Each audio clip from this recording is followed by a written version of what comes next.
இந்த மாதிரி பலன்னு அடர்த்தியாக உங்களுக்கும் முடி வேணுமா? ஸோ இந்த வீடியோ ஃபுல்லாக பாருங்கள். ஸோ என்ன பண்ணியிருக்கேன் அப்படின்னா கண்டிப்பாக ஸ்ட்ரைட்னிங் தான்.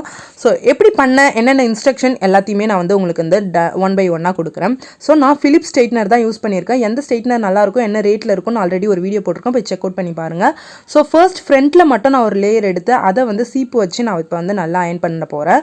அதுக்கு முன்னாடி கேட்டினுடைய ஹீட் ப்ரொடெக்டிங் ஸ்ப்ரே யூஸ் பண்ணிக்கோங்க. அப்படி உங்ககிட்ட ஸ்ப்ரே இல்லை அப்படின்னா வந்து பார்த்தீங்கன்னா கண்டிப்பாக நீங்கள் வந்து சீரம் யூஸ் பண்ணிக்கலாம். ஸோ ஒன் பை ஒன்னாக வந்து நம்ம வந்து பொறுமையாக வந்து ஸ்ட்ரைட்டட் பண்ணிங்கன்னா உங்கள் ஹேர் வந்து ஃப்ரண்ட்டில் வந்து ஸ்ட்ரைட் ஆனாலே முக்கால்வாசி உங்கள் பேக் ஹேர் ஃபுல்லாகவே வந்து ஸ்ட்ரைட்டடாக தான் தெரியும். ஸோ இப்போ நான் ஃப்ரண்ட்டில் மட்டும் தான் ஸ்ட்ரைட்டட் பண்ணியிருக்கேன். இப்போ அதை வந்து பேக் ஹேர் கூட நான் சேர்த்து கோம் பண்ணோன்னே எவ்வளோ சூப்பரான ரிசல்ட் கிடச்சிருக்கு பாருங்கள். ஸோ இந்த சைடுக்கும் செம்ம டிஃப்ரென்ஸ் இல்லை. ஸோ வந்து ஃப்ரண்ட்டில் மட்டும் எப்பயுமே நீங்கள் பண்ணுங்கள், உங்கள் ஹேர் வந்து அதிக டேமேஜும் ஆகாது. ஸோ இந்த சைடு மாதிரி இந்த சைடும் பண்ணிவிட்டு காமிக்கிறேன். ஸோ எவ்வளோ சூப்பரான ரிசல்ட் பார்த்தீங்களா? ஸோ இந்த மாதிரி வீடியோஸ்க்கு நம்மளோட சேனலை ஃபாலோ பண்ணிக்கோங்க. டாட்டா.